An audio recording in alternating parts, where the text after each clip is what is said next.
Vamos a esperar 2 minutitos más y empezamos.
Bien, bien, son las 4:05.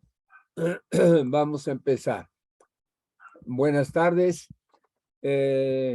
Nos quedamos en este diseño de repaso y complemento de la unidad temática número 3. Lo vamos a abrir.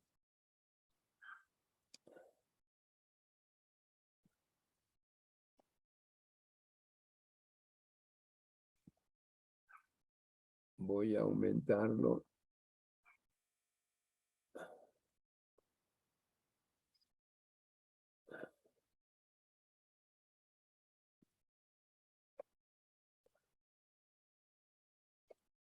Entonces, habíamos visto el subtema 3.1, tipos de riesgo, ¿no?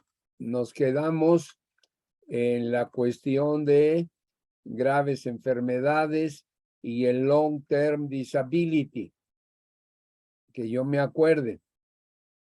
Vimos huracanes, riesgo atómico, contaminación, ¿no? De petróleo vertido por motivos de choques, ¿no? Contaminación ambiental, los tsunamis, el apagón, el ciberriesgo, el riesgo cibernético, las enfermedades terminales, ¿no? Aquí, por ejemplo, se me pasó ver esto, 36 enfermedades críticas, ¿no? Dentro de el seguro. Lo voy a abrir nada más para que no pase por alto, por favor. Definición de 36 enfermedades. Ahora lo tengo que poner aquí. Espero que ya lo estén viendo.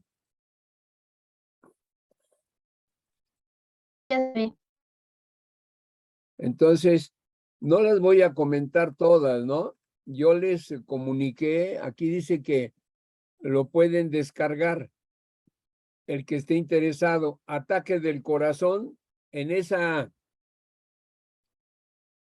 seguro y en esa póliza que yo les comentaba que lancé al mercado cuando yo trabajaba en seguros Interamericana, sí cubría ataque del corazón, embolia, accidente cerebrovascular, arterias coronarias que requería cirugía, también la cubría esa póliza, el cáncer lo cubría, la insuficiencia renal estaba cubierto, no metimos nada relacionado con la hepatitis, pero también es una enfermedad crítica, ¿no? Trasplante de órganos, sí estaba cubierto. Y ya después todas las que siguen no estaban cubiertas en esa póliza. Yo dije, nada más estas, y esas las desarrollamos junto con los médicos. Yo no tengo ningún conocimiento de medicina, pero en las compañías de seguros generalmente hay el área de los médicos que están encargados de la selección de riesgos de fallecimiento particularmente y en el pago de siniestros e incapacidades. Entonces yo me tuve que sentar con ellos y ellos redactaban todos los aspectos médicos de la enfermedad, de los diferentes niveles, de las exactitudes que debería de haber, ¿no? Y entonces así fue como la sacamos. Pero había, por ejemplo, otras más cosas que ustedes como estudiantes las deben de conocer: paraplegia, esclerosis múltiple, hipertensión arterial pulmonar primaria, ceguera, reemplazo de una válvula cardíaca, pérdida de audición o sordera, cirugía de la aorta, pérdida del habla, enfermedad de Alzheimer, quemaduras mayores, coma, enfermedad terminal, que es enfermedad normal, ¿no? Enfermedad de la neurona motora, SIDA debido a la transfusión de sangre, enfermedad de Parkinson, enfermedad hepática crónica, enfermedad pulmonar crónica, traumatismo cráneoencefálico mayor, anemia aplásica, distrofia muscular, tumor cerebral benigno, encefalitis, poliomielitis, cirugía cerebral, meningitis bacteriana, otra enfermedad arterial coronaria grave, síndrome APALIC, cobertura de personal médico contra el SIDA y SIDA en toda regla, ¿no? Aquí tienen las definiciones. Nada más, no se las van a aprender, nada más que ustedes conozcan, tengan una idea relacionada con ello. Y aquí fíjense cómo los va representando. Espérame, no creo que lo estén viendo porque yo lo abrí con posterioridad. Entonces aquí, ¿no? Tienen todas estas enfermedades para que ustedes tengan ya una mejor idea general de lo que son las graves enfermedades. Ya lo que siga, pues ya, entonces estábamos en el diseño. Entonces lo voy a compartir.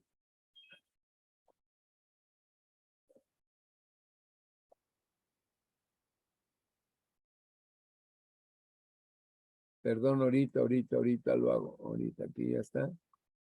Entonces, aquí ya lo tenemos.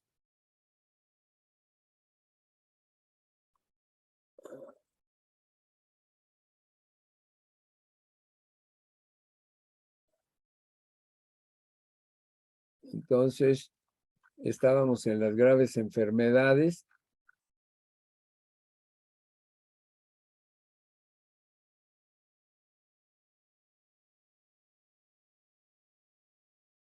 Bien, y llegamos a esta parte que tiene que ver con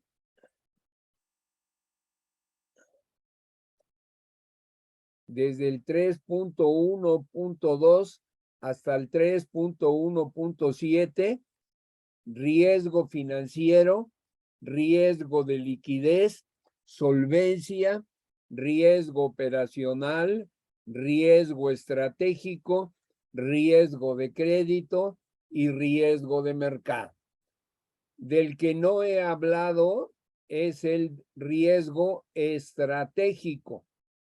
De los otros sí lo hemos comentado. En el extracto que hicimos de CAS, ¿se acuerdan? Que pone el cuadrito de los riesgos y pone los riesgos de la naturaleza, los operacionales, etcétera, y hay una columnita de los estratégicos. Entonces, vamos a platicar un poquito más de ello. Pero del financiero, que son liquidez, solvencia, crédito y mercado, tasas de interés y divisas, bien que mal lo hemos venido comentando, ¿no? Entonces, esa parte sí les pido de favor que nos atengamos a lo que hemos visto, ¿no? Aquí voy a necesitar esto para ponerle aquí una flechita de que vamos a nosotros a meternos en ese tema, ¿no? Y comentamos en lo que tiene que ver en términos generales con lo que es el riesgo financiero, es lo de las cáscaras de plátano para aseguradoras y para bancos. Con eso ya tienen ustedes una idea. El segundo documento fue las medidas básicas de riesgo del Banco de México. Ya bien que mal lo conocemos. Otras cosas, riesgo financiero. ¿Por qué existen bancos que están sujetos a una mayor reserva de capital? Bueno, porque no pueden ellos fallar. En el caso de que hubiera un fallo, tendría el gobierno que entrar inmediatamente para que no haya un colapso total en la economía, ¿no? Acuérdense que el riesgo financiero va unido con el, perdón tantito.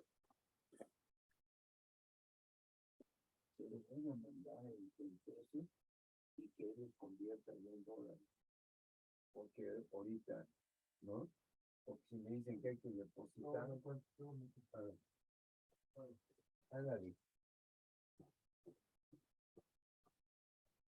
perdón, se me fue la idea. Vino mi hijo. Entonces, son los bancos grandes, tan grandes, ¿no? Que si fallan ellos, habría un problema mayor. Acuérdense que el problema que viene o que hubo y que de ahí surgió una mayor atención al riesgo sistémico fue en el 2008-2009, cuando fallaron las inversiones Prime y de manera particular el banco que lo originó, porque fue el primero que tronó, fue el de Lehman Brothers, así se llamaba el banco, Lehman Brothers. Y me recuerdo mucho porque fui a visitar a mi hijo a los Estados Unidos. Él es médico, está trabajando en ese tiempo en la parte de Los Ángeles, ¿no? En la parte de Los Ángeles. Y y le dije, oye, mi hijo, fíjate que venía en el avión y leí que hay un problema, así que tienes inversiones. Y dice, sí, sí, tengo, papá. Y luego le dije, pues vámonos rapidito mañana muy temprano, háblale a tu corredor y dile que le vamos a pedir de favor que cancele tus inversiones y los pase a una inversión más segura. Menos tasa de interés, pero ganas la seguridad. Entonces, tronó ese banco. Y después de ese banco es el efecto dominó. El riesgo sistémico contagia y entonces empezaron a caer el segundo, el tercero, el cuarto, el quinto en los Estados Unidos. De ahí se fue a Europa, porque ellos, bancos mexicanos, pues no, afortunadamente no pasó absolutamente nada. Pero sí sucedió el riesgo sistémico, el riesgo de contagio, el riesgo de efecto dominó y cayeron. Los muy grandes no pueden caer. Ya después que entró Basilea y que empezaron a tratar de remediar el problema, dijeron los bancos más grandes tienen que tener un mayor capital requerido para que no haya algún problema de falla. Y si lo hubiera, va a entrar el gobierno. Entonces, este era el riesgo financiero que se quería comentar. Aquí están, ¿cómo se dice? Esta URL donde los bancos muy grandes, lo vamos a ver también cuando veamos la parte de legislación financiera, ahí lo vamos ay, ¿qué cosa hice? Como tengo abierto esto. Entonces, ahí está esa parte de los bancos que están sujetos a una mayor reserva de capital. Y ya esta Basilea ya intervino y eso es lo que pide, que esos bancos muy grandes tengan más capital que los demás, ¿no? El riesgo operativo ya lo vimos dentro de la unidad temática 2. Aquí lo vuelvo a poner. Leo lo que está con rojo. Para calcular el riesgo operativo, existe un modelo que se llama el de enfoque de medición avanzada del riesgo operativo, porque se acuerdan que hay tres modelos. El primer modelo es el básico, el segundo es el estandarizado y el tercero es el de medición avanzada, ¿no? Y el de medición avanzada, pues es la metodología de Basilea, en donde se muestra la aplicación de modelos de cálculo avanzado para liquidez y solvencia, ¿no? Liquidez, Basilea, bancos. Solvencia es solvencia 2, aseguradores. Todo debería de ser bancos y seguros bajo Basilea, pero como se dilataban muchos años, eran muy bizantinos, perdón por la palabra, eran muy meticulosos en no dejar ahí problemas, pero se llevaron muchos años, ¿no? Entonces las autoridades de la Comisión Nacional de Seguros y Fianzas en México dijeron, oye, pues vamos a hacerlo nosotros a la mexicana, siguiendo los mismos lineamientos que está teniendo Basilea. Entonces eso originó que en México bancos se fueran por las doctrinas que está fijando Basilea o que fijó Basilea, y las aseguradoras y afianzadoras se fueron por solvencia 2 a la mexicana, entre comillas, ¿no? ¿Y qué es lo que muestran?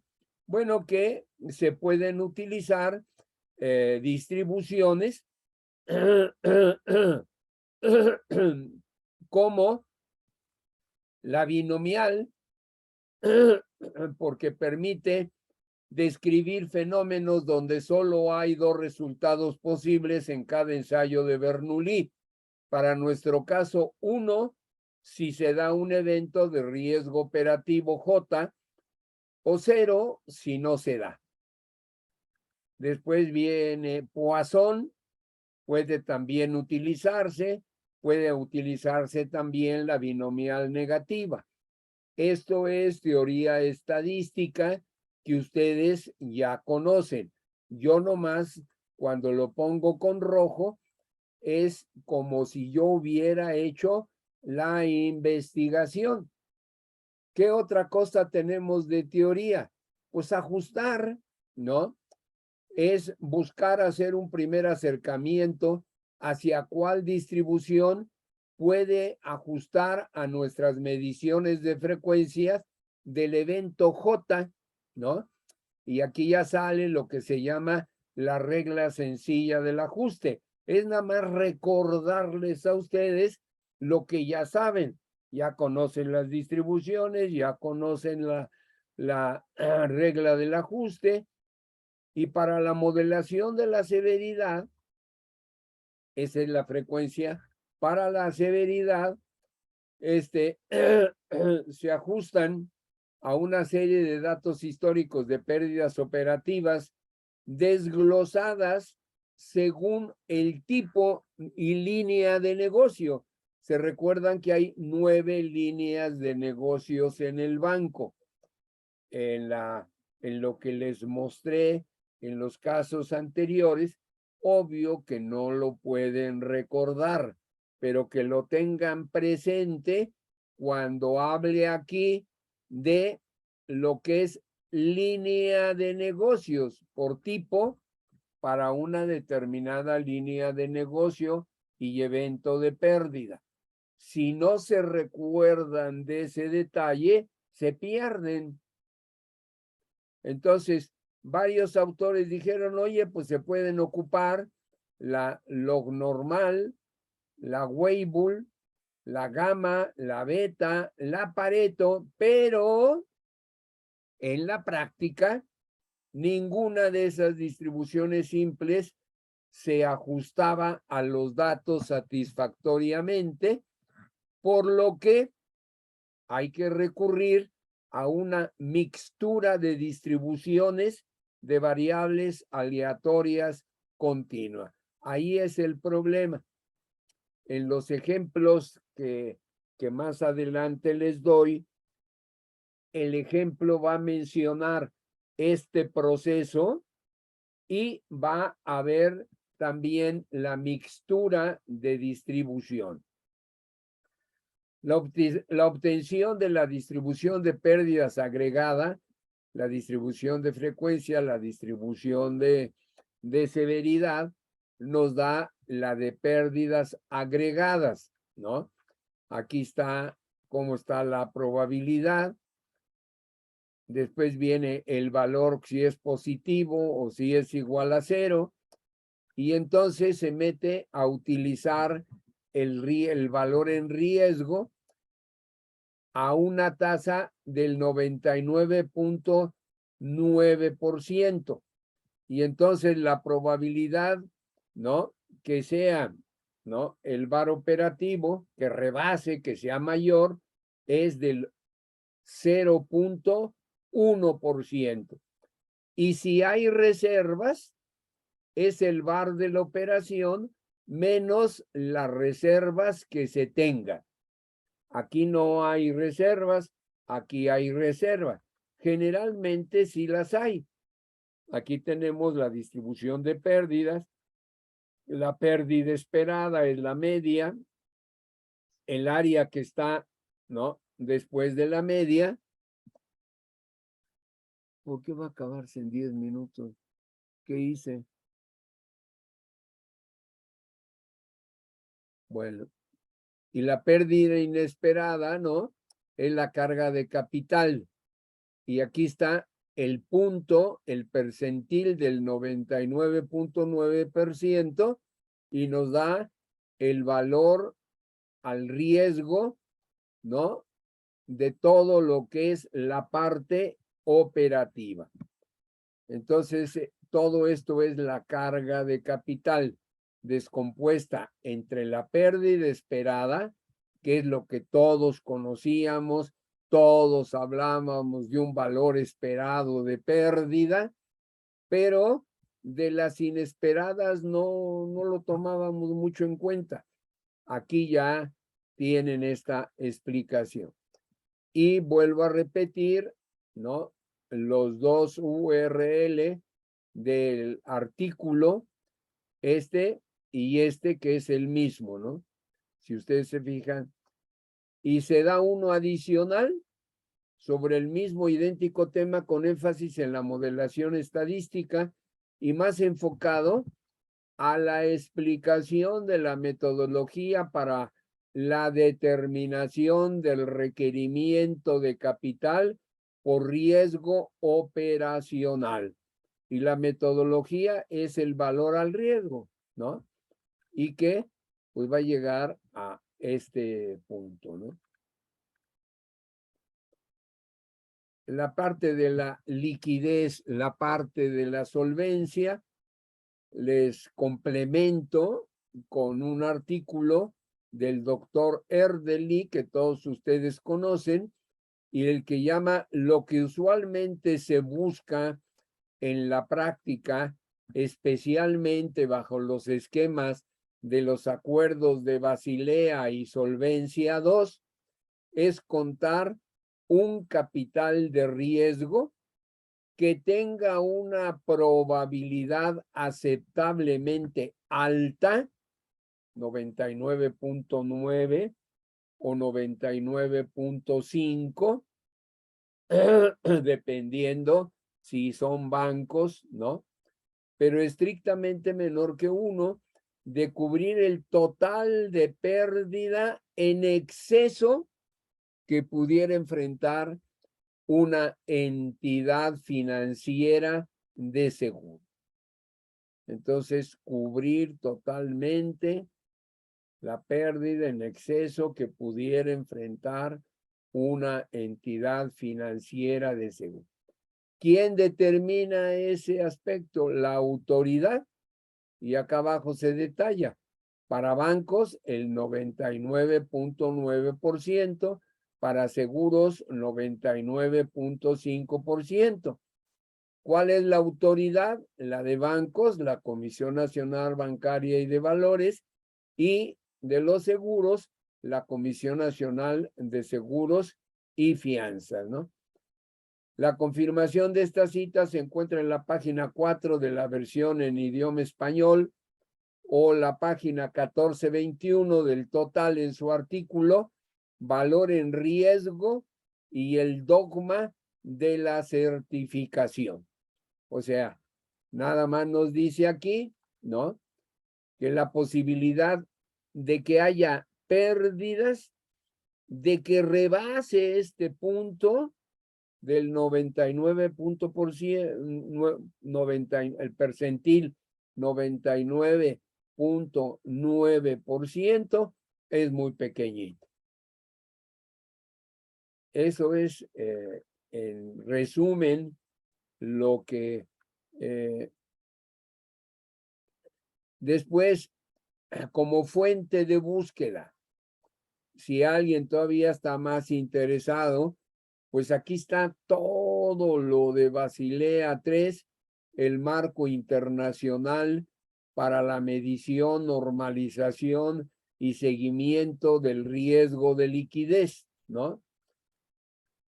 La sugerencia son 92 páginas. Entonces yo les digo, vean nada más los cuadros o las definiciones que están enmarcadas, no pierdan más su tiempo. O sea, no estamos ahorita para gastar la pólvora en infiernitos, sino que ustedes, pues, ya de por sí, yo les trato de dar en adición y complementar y les envío libros, les envío documentos, pues a lo mejor el estudiante se me puede perder y ya no va a saber ni dónde anda, ¿no?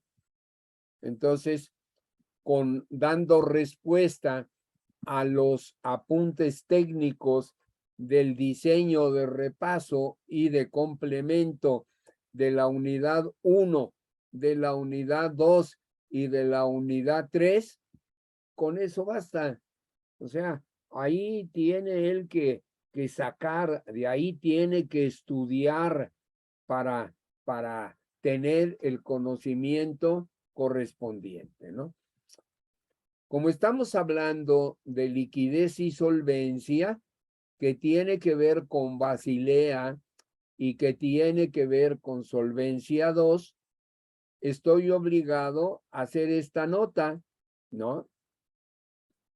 Déjenme aquí ponerle, ¿no? La nota obligada. ¿Por qué razón?